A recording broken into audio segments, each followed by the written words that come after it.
Good morning, good afternoon, or good evening, depending on where you're watching Votum TV Heretics today. Hope you like that new intro. We'll be pecking it up a little bit soon, but we wanted to go a little bit fancy today, especially that we have such an esteemed guest.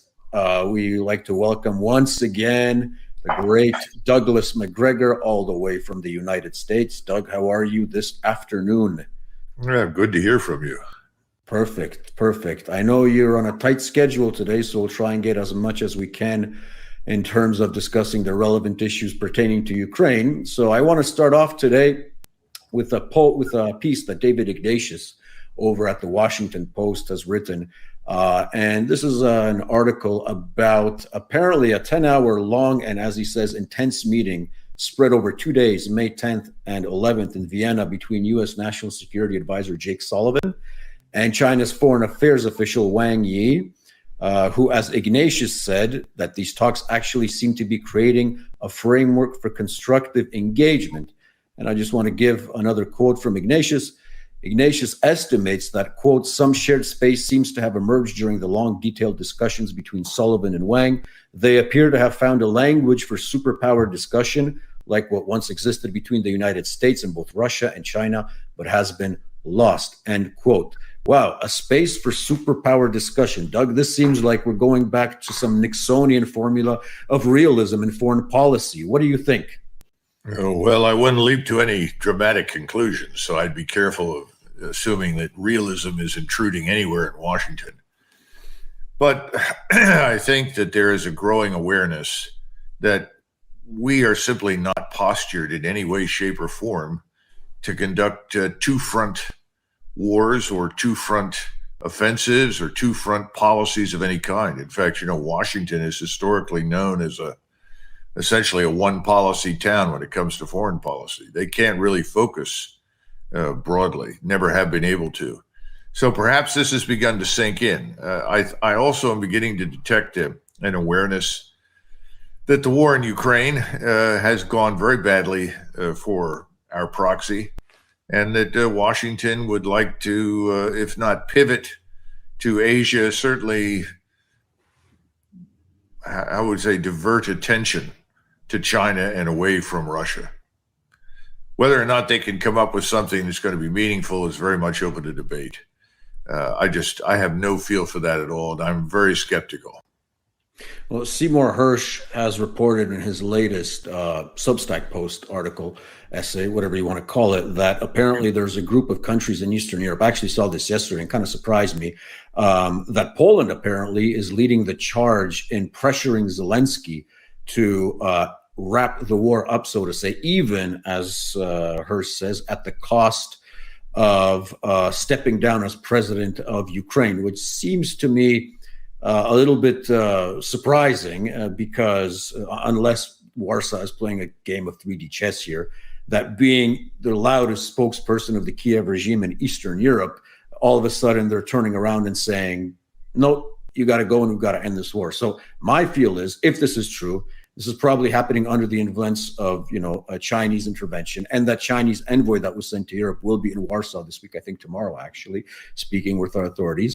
But what do you think about the veracity of Hersh's report? I mean, you've been seeing how Warsaw has been acting during the last year. We've had these discussions before. Would you impugn also a notion of realism on the Warsaw government from what you've been seeing in the last 365 days plus? Well, reality is much more likely to intrude in Warsaw than it is in Washington.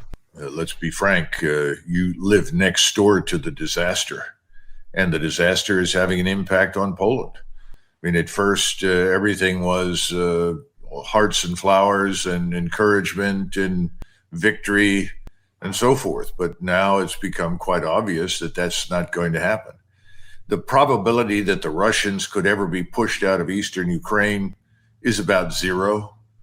The probability that the Ukrainians will or may have already expended their last reserves of material and soldiers is high, with the result that very, very shortly there won't be much that the Ukrainians can do about whatever the Russians undertake.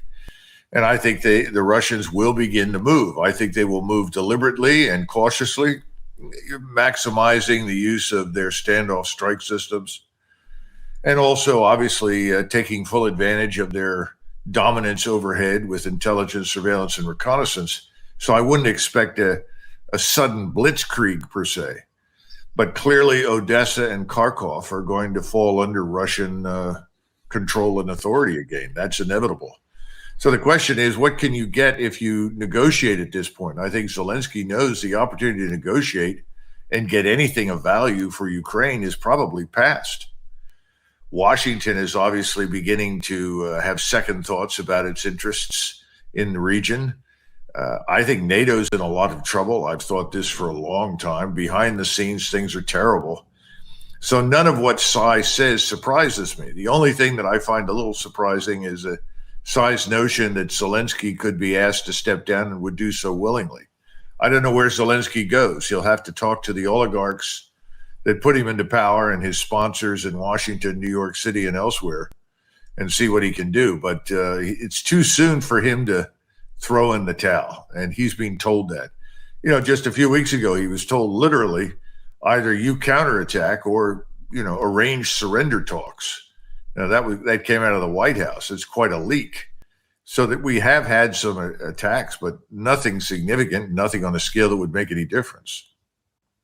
Doug, before we get into the minutia of the situation on the ground and who might strike first and how, but are you getting the sense that due to the deteriorating situation for the Ukrainians, the narrative of supposed success on the part of the Ukrainian armed forces is getting dumber and dumber? I mean, when I heard for the first time that apparently a Patriot shot down a Russian hypersonic missile, I just laughed, basically. Then we heard that it was, 30 missiles fired in 2 minutes. That's a pretty quick burn rate. So I'm getting the feeling that the more ridiculous the narrative, the more tragic and horrible the situation for the Ukrainians on the ground and for Zelensky in Kiev. Would you agree? Well, the ghost of Kiev is clearly back in the air, flying everywhere and shooting everything down. There's no doubt about it. The narrative is losing its strength, its force. There's no question. I get things all the time from Germany, Austria, France, Great Britain. People are finally beginning to say, look, this is ridiculous. This is taking us nowhere. I think, sadly, there are positive features to NATO, one of which is comparative universal consensus that there should be no more war in Europe, hence we should have NATO. That was a positive thing.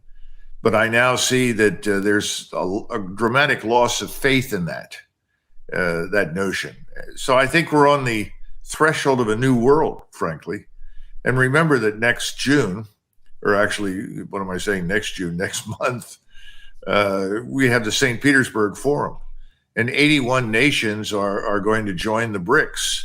Brazil, Russia, India, China, South Africa. They're all going to join and begin seriously examining the alternative to the dollar-dominated financial system, which looks like some sort of currency or basket of currencies, all of which are backed by gold.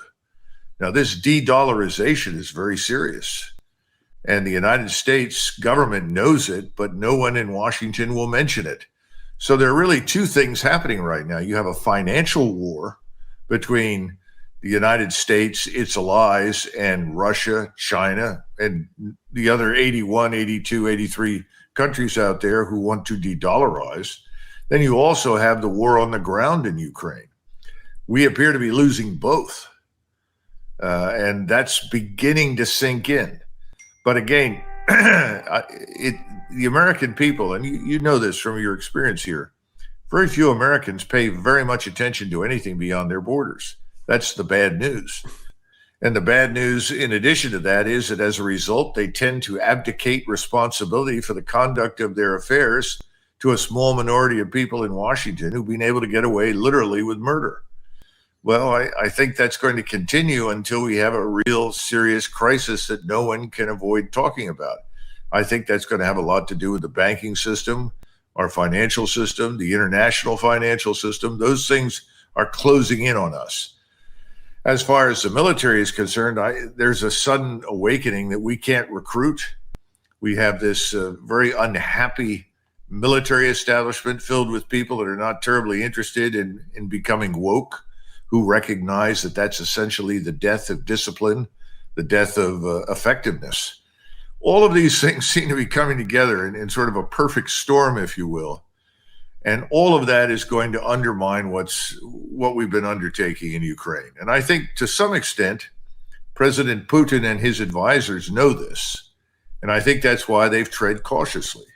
Because if I look back on the last year plus, if there's one thing we can say about the Russian approach to this whole business, it's extreme caution. There has been a desire to avoid giving us an excuse to intervene militarily. I think that's worked well, but now I think it's dawning on people in Washington that even if we wanted to intervene in it, it wouldn't go well for us. And so they're sobering up. And again, that explains this new focus on China. Let's start talking about China. Let's talk less about Ukraine. And in the meantime, what do we do about the debt? What do we do about financing and the 120% debt to GDP ratio? Those things are beginning to take precedence. So it looks like Putin's caution has paid off in that regard. But as far as Warsaw is concerned, if I lived on the border right now with Ukraine and Russia, I would be keenly interested in arranging negotiations as soon as possible.